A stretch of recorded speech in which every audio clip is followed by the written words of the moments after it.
সাগর, বলো মা। ঘোর, টাইটা বেঁধে দি। টাই? হ্যাঁ, তোর বাবা কিনেছিল। বড় চাকরি পেলে টাইটা পরে অফিসে যাবে। পড়া হয়নি, তাই রাতে টাইটা বের করে দিতে বলল। বের করে দিলাম। আধ ঘন্টা ধরে তোর বাবা নিজের হাতে ইস্ত্রি করলো। তোর বাবার তখনকার আবেগ যদি দেখতিস। ফালতু আবেগ।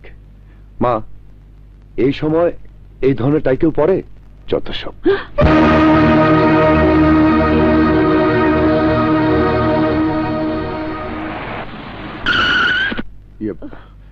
মা, মনে হয় আমার গাড়ি এসে গেছে।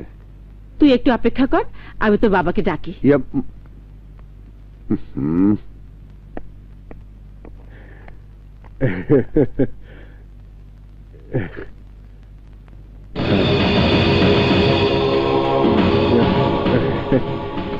টাইটা পছন্দ করেনি বুঝি? না না, পছন্দ করবে না কেন? ও বলেছিল জামার রঙের সঙ্গে টাইয়ের রংটা মানাচ্ছে না। চলো, সাগর বাইরে তোমার জন্য অপেক্ষা করছে। হ্যাঁ হ্যাঁ, চলো।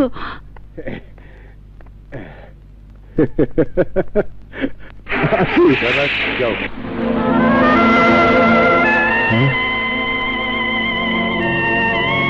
সাগর তোমাকে রেখে চলে গেল? আরে পাগলি, কোম্পানি গাড়ি দিয়েছে চিফ অ্যাকাউন্টেন্টের জন্য, আমার জন্য তো নয়। তুমি সাগরের বাবা, তুমি সাগরের সঙ্গে গাড়িতে যেতে পারবে না?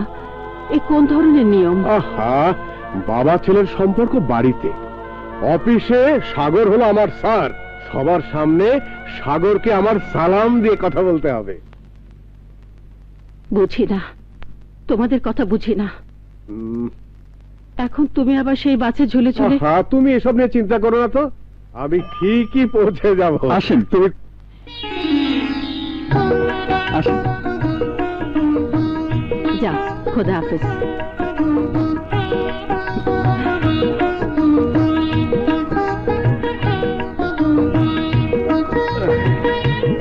আসি। এসো।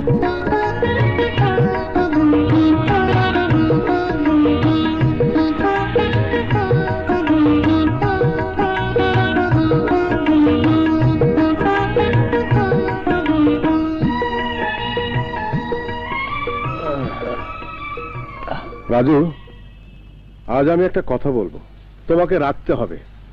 রাখমু। কি করতে হইব কোন? রিকশাওয়ালা হয়ে তুমি আর কখনো আমার সামনে আসবে না। কেন? আমি তোমাকে রিকশাওয়ালা হিসেবে দেখতে চাই না, আমি তোমাকে সফল মানুষ হিসেবে দেখতে চাই। আমি চাই সমাজের সবাই তোমার নাম জানুক, তোমাকে এক নামে চিনুক। সেই দিন তুমি আমার সামনে এসে দাঁড়াবে। কিন্তু চাচা, না না, আমি কোনো কথা শুনবো না রাজু। আমার ছেলে আজ থেকে নতুন জীবন শুরু করেছে, আমি চাই তুমিও শুরু করো। এমন কিছু করো যাতে তোমাকে আর রিকশা চালাতে না হয়।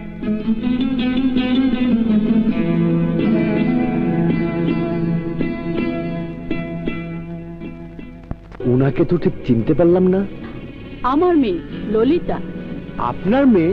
স্ট্রেঞ্জ, ভাবতে অবাক লাগছে। আপনার মেয়ে হয়ে কিনা সামান্য একটা রিকশাওয়ালার সাথে। এসব আপনি কি বলছেন মিস্টার ওয়াসিম? হ্যাঁ, আমি নিজের চোখে উনাকে একটা রিকশাওয়ালার সাথে আপত্তিকর অবস্থা দেখেছি। Oh, shut up! Just out! বোধহয় আমার চোখে দেখা ভুল ছিল। সরি ম্যাডাম, আসি। What is this? Lalita! Yes, mom? এসব আমি কি শুনছি? তুমি নাকি সামান্য একটা রিকশাওয়ালার সাথে প্রকাশ্য দিবালোকে ঢলাঢলি করছো? ঢলাঢলি বলছো কেন মম? আমি রাজুকে ভালোবাসি। Are you mad, Lalita? তুমি কি সুস্থ আছো? সামান্য একটা রিকশাওয়ালার সাথে? পেশাটা মানুষের চরিত্রের কোনো সার্টিফিকেট নয়। আমার ভাবতেই অবাক লাগছে, যে ললিতাকে আমার মতো করে প্রাচুর্যের মধ্যে বড় করেছে, সেই ললিতা কিনা প্রাচুর্যের সীমানার বাইরে গিয়ে গরিবের সাথে বন্ধুত্বের হাত বাড়িয়ে হাত নোংরা করছে। কেন? গরিবরা কি মানুষ না? গরিবের শরীরে কি তোমার আমার মতো লাল রক্ত নেই?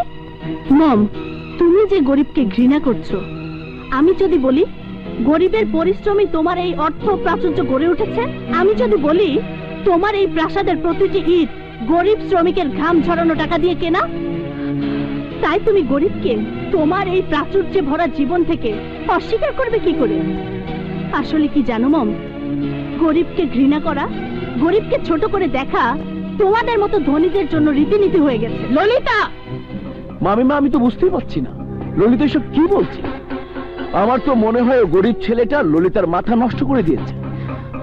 এখন থেকে সাবধান না হলে ভবিষ্যতে ললিতার পাগলামিটা আরো বেড়ে যাবে। আমার কথাগুলো তোমার কাছে মমের কাছে পাগলামি মনে হবে, কারণ তোমাদের ঘরে জন্ম নেয়া, তোমাদের আদরে বড় হওয়া এই ললিতাকে রাজু নামের গরিব ছেলেটা আমল বদলে দেবে তা তোমরা ভাবতেও পারোনি যে রাজু তোমাদের চেনা জানা ললিতাকে বদলে দেবে। ওই রিক্সাওয়ালা স্টুপিডটা তোমাকে কি বদলে দিয়েছে শুনে? ওই রিক্সাওয়ালা গরিব ছেলেটা মানুষ হয়ে মানুষকে ভালোবাসতে শিখিয়েছে। ইমরান, তুই শুনেছিস ললিতা কি বলছে? আমি মা হয়ে ললিতার সর্বনাশ কি করে ঠেকাবো? আমি জানতে চাই রাজু আমার কি সর্বনাশ করবে। তোর এই আবেগ আর ওর প্রতি তোর বিশ্বাসের সুযোগ নিয়ে লক্ষ লক্ষ টাকা হাতিয়ে নেবে। আরে এইটাই হলো বয়সের অভিজ্ঞতা। আপনার মাইয়া হয়তো বোঝে নাই, কিন্তু আপনি ঠিকই বুঝছেন। আসমানের চান্স হইতে না পারলেও টাকার বান্ডিল ছোঁয়ার স্বপ্ন আমার অনেক দিনের, আর সেই জন্য আমি দেখেছিস ইমরান, আমি বলেছিলাম না? মামি, তুমি সত্যি অসাধারণ। হুম, আয় রাজু, বল ললিতার জীবন থেকে সরে যেতে তুই কত টাকা চাস? কোমরের জোর কত? মানে মানে টাকার পরিমাণটা জিগাই। 5 লাখ। সি সি সি সি সি 10 লাখ। সি! মাছের বাজারে আপনাদের যাতায়াত বেশি, তা পূর্বপুরুষকে জাইলা ছিল না? How dare you! হাতটা পকেটে ঢুকায় রাখেন, নইলে এই রিক্সাওয়ালার হাত একবার যদি ওঠে নাক মুখের সুরত বদলায় যাইব। ইমরান, হাত নামিয়ে কথা বল। মামি, আহ, যা বলছি শোন। হাতি ফাঁদে পড়লে চামচিকাও। নাউজুবিল্লাহ নাউজুবিল্লাহ, আমার ওই সব অভ্যাস নাই ম্যাডাম। এই ছোট লোক, বল কত টাকায় বিক্রি হবি তুই? আমি বিক্রি হব না, কত টাকায় নিজেদের মাইয়া কিনা নেবেন সেইটা বলেন। কত চাস তুই? দাম দাম একদম 25 লাখ। হরম জাদা!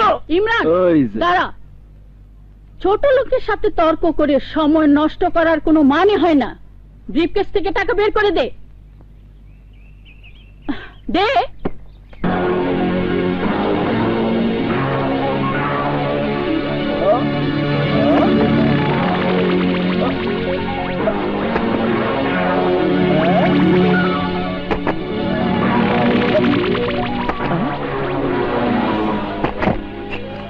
কি করলেন এটা? টাকারে অপমান করলেন না আমারে? এইখানে কিন্তু বেচা কিনা চলতেছে, টাকা নিয়ে ফাজলামি করলে কিন্তু আমি মাল বেচবো না। না না বাবা, কোনো ফাজলামি নয়। দাঁড়াও, আমি আমি সব তুলে দিচ্ছি। মামি, তুলে দিচ্ছি।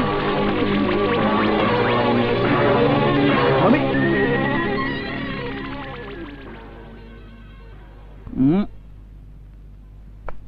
রাজু, টাকা যা চেয়েছিস তাই দিয়েছি, কিন্তু একটা কথা মনে রাখিস, টাকা নেবার পরেও যদি তোকে আমার মেয়ের আশেপাশে দেখি, তাহলে ঢাকা শহরে তোকে সরিয়ে দেবার জন্য ভাড়াটে খুনির অভাব হবে না। আয়। এই যে দাঁড়ান।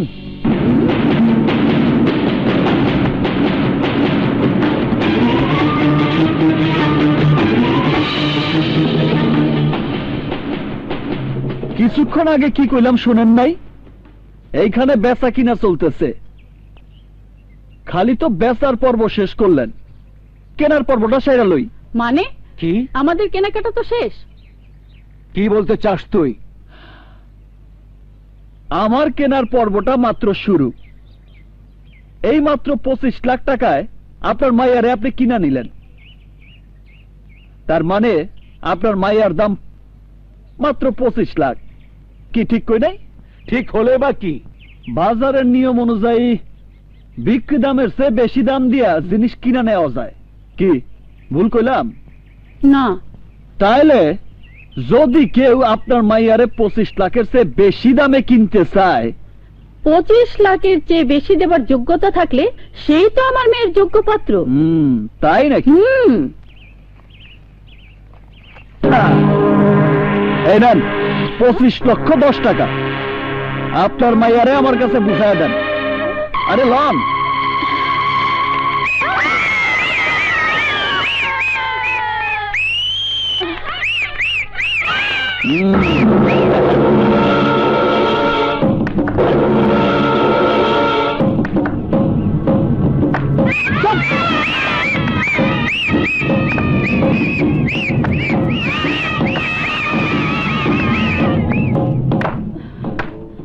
দেখেছো মম, তোমার ধারণা কত ভুল। রাজু আজ প্রমাণ করে দিয়েছে গরিবরা বিত্তশালী লোকদের মতো লোভী হয় না। সবকিছুকে টাকার দামে বিক্রি করার অভ্যাস তাদের নেই। শুধু 25 লাখ কেন, 25 কোটি টাকা দিয়েও তুমি গরিবের মন কিনতে পারবে না। ললিতা, তুমি বুঝতে পারছো না, ওর টার্গেট 25 লাখ নয়, তোমার বাবার পুরো প্রপার্টি। মিথ্যা কথা, সাথে দলিল থাকলে দেন, আমি তাতে লিখা দেই ললিতার বাপের সম্পত্তির কোনো কিছুই আমার দরকার নাই। আমি শুধু ললিতারই চাই। ললিতারে আমি ভালোবাসি। তোর ভালোবাসা আমি ইমরান, না মামি, আমি রাজুকে যদি পিঁপড়ার মতো পিষে ফেলতে না পারি তাহলে তার আর প্রয়োজন নেই ইমরান। আমার সিদ্ধান্ত আমি বদলে ফেলেছি। কি বলছো মামি? হ্যাঁ, ধর।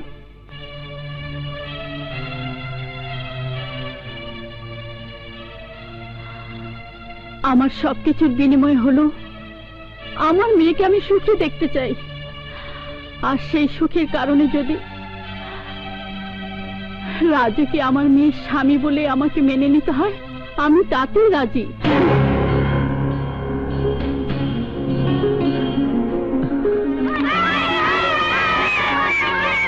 মামি, are you out of your mind? Shut up, আমাকে বলতে দে। ললিতা মা, এবার তুই খুশি? রাজু, পুরনো সব কিছু ভুলে যাও বাবা। তোমার প্রেম, তোমার ভালোবাসা আমার চোখ খুলে দিয়েছে। আমি এতদিন সত্যিকারের হীরের টুকরোকে কাজ বলে ভুল করেছিলাম বাবা। তুমি তোমার লোকজনকে নিয়ে আগামী শুক্রবার আমার বাড়িতে এসো। আমার মেয়েকে আংটি পরিয়ে দিয়ে যাবে, আর সেই সাথে